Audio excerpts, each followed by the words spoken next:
13 might become Sharon Vos's lucky number. The 60-year-old Greenwich resident ran in her 13th Boston Marathon this year, and she came in first in her age group. And as she told us, she isn't slowing down anytime soon.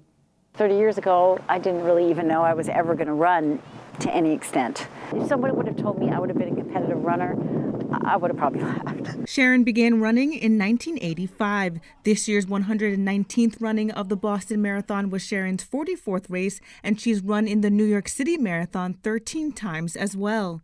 I keep thinking every year I go up there, oh, I'm just going to do it again. It's not a big deal. But because it's such a special marathon, you just can't help but get caught up in the excitement of the fact that it's Boston. I was excited to go back. I was back last year, so I did have another Boston Marathon in between that.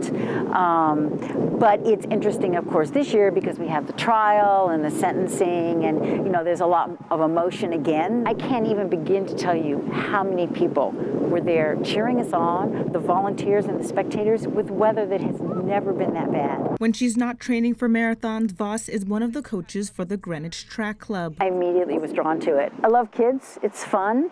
Sometimes it's the kids that maybe need a little bit of coaxing and coaching to get going are the ones that end up loving it the most. And that's rewarding. And she has some advice for people who say they could never run a marathon. You're never too old. You're never too slow, and it's never too late, and never say never. Sharon will run in her 45th marathon in Berlin, Germany in September before participating in the 2015 New York City Marathon in November. Reporting in the It's Relevant studio, I'm Quadruba Crawfey.